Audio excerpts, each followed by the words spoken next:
میرا نام عشا ہے، میں کاٹن مل سے آئی ہوں۔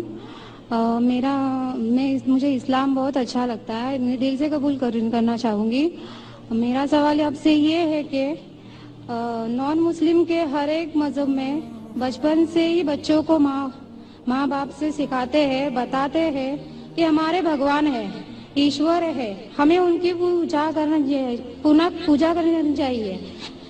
ہم اس ماحول میں رہتے ہیں، جیتے ہیں، ہم سچ مان لیتے ہیں کہ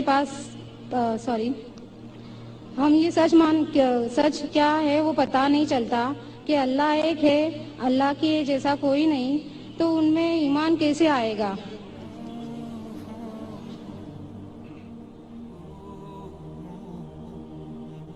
بہن کا سوال ہے کہ اکثر ہمارے گھر میں ہمارے والدین ہندو مذہب میں سکھاتے ہیں کہ بھگوان ہے اور اس کی پوجا کرنا چاہیے، مورتی پوجا کرنا چاہیے، تو ہمیں کیسا پتا چلے گا کہ اللہ ایک ہے؟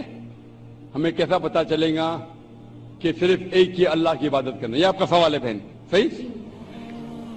بہن، آپ اس کا جواب اگر دیکھنا چاہتے تو کتنے لوگ الحمدللہ آج ہی ماشاءاللہ 2 یا 3 لوگ نے شہادت دی، وہ بھی ہندو دھرم میں تھے، ان کے ماں باپ نے بھی انہیں سکھایا کہ مورتی پوجا کرنا چاہیے، لیکن وہ جب سچ اپنے سامنے دیکھے تو سچ کو قبول کیا۔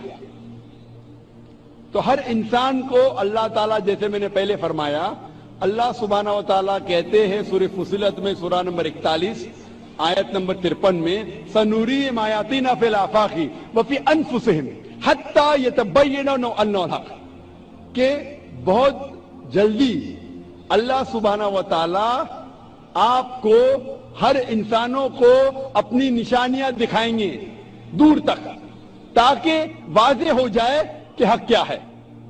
ایک بار حق واضح ہو گیا اور اگر انسان قبول نہیں کرتا ہے تو وہ دوشی ہے۔ حق واضح ہونے کے بعد، جیسے میں نے پہلے کہا کہ بہت سے غیر مسلم سوچیں گے اگر میں مسلم بنا تو میرے والدین مجھے گھر کے باہر نکال دیں گے، اگر میں مسلم بنا تو میرے دوست مجھے چھوڑ دیں گے، اگر میں مسلم بنا تو تجارت میں نقصان ہوگا۔ تو یہ چیزیں آپ کو روکتی ہے حق قبول کرنے سے۔ تو اللہ تعالیٰ آپ کا امتحان لے رہے ہیں کہ حق کو آپ قبول کرتے ہیں کہ نہیں، تو یہ آپ کے لیے امتحان ہے۔ لیکن اللہ تعالیٰ ہر انسان مرنے کے پہلے جو بھی غلط کام کر رہا ہے، جو بھی ایشور کے علاوہ کسی کی عبادت کر رہا ہے، اللہ مرنے کے پہلے اس کے دل میں واضح کر لیتے ہیں کہ خدا ایک ہے، چاہے ڈائریکٹ چاہے انڈائریکٹ، چاہے کچھ ذریعے کے تھرو واضح تو کر دیتے ہیں۔ اور آج آپ یہاں موجود ہیں اس مجلس میں، اور میں نے پہلے بھی ثابت کر چکا ہوں کہ ہندو مذہب کی کتابوں کے ذریعے کہ خدا ایک ہے اور اس کی مورتی پوجا نہیں کرنا چاہیے۔ ابھی آپ کے پاس کوئی بہانہ نہیں کہ یہ کہنے کا کہ میں ہندو خاندان میں پیدا ہوں اسی لیے مجھے پتا نہیں کہ خدا ایک ہے۔ آج کے پہلے اگر آپ نے میری تقریر نہیں سنی ہوتی اور یہاں موجود نہیں تھی تو ہو سکتا ہے آپ کے پاس پھر بھی بہانہ ہوتا کہنے کا کہ مجھے پتا نہیں حق کیا ہے۔ آج تو بہانہ نہیں ہے، تو میں آپ سے پوچھنا چاہتا ہوں، آپ مانتے ہیں کہ خدا ایک ہے؟ جی مانتی ہوں۔ آپ مانتے ہیں کہ بت پرستی مورتی پوجا غلط ہے؟ جی۔ آپ مانتے ہیں کہ محمد صلی اللہ علیہ وسلم اس کے پیغمبر ہے؟ جی۔ تو الحمدللہ یہ 2 یا 3 چیزیں کافی ہے آپ کو اسلام میں داخل ہونے کے لیے۔ تو آپ مسلم بننا چاہیں گے؟ ہاں ضرور۔ آپ پہ کوئی بھی زبردستی کر رہا ہے بہن؟ کوئی نہیں۔ کوئی بھی دباؤ؟ میں دل سے قبول کرنا چاہتی ہوں۔ ماشاءاللہ، دل اور ہوش و حواس سے؟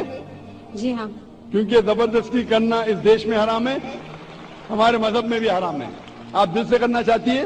جی ہاں۔ ہوش و حواس کے ساتھ؟ جی کوئی بھی مالی دباؤ نہیں؟ جی نہیں۔ کوئی بھی فزیکل پریشر نہیں؟ نہیں۔ انشاءاللہ میں کلمہ پڑھاؤں گا اور آپ اس کو دہرا سکتی ہے۔ ضرور۔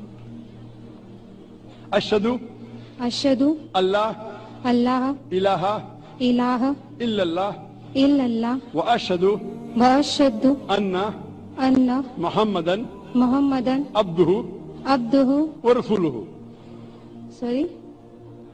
ورسولہ۔ ورسولہ۔ میں شہادت دیتی ہوں میں شہادت دیتی ہوں کہ کہ اللہ کے علاوہ اللہ کے علاوہ کوئی معبود نہیں کوئی معبود نہیں اور اور محمد محمد صلی اللہ صلی اللہ علیہ وسلم علیہ وسلم اس کے پیغمبر اس کے پیغمبر اور بندے ہیں. اور بندے ہیں. ماشاءاللہ آپ مسلم ہو چکی ہے اور الحمدللہ میں انشاءاللہ چاہوں گا کہ آپ قرآن مجید کا ترجمہ لیں خواتین کے شعبے سے اور اس کو پڑھیے. انشاءاللہ آپ کو اور ہدایت ملیں گی اور میں اللہ سبحانہ سے دعا کرتا ہوں کہ آپ کے اس جد و جہد کو قبول فرمائے اور آپ کو اس دنیا اور آخرت میں سفلتا دے اور آپ کو جنت میں ڈالے انشاءاللہ. شکریہ.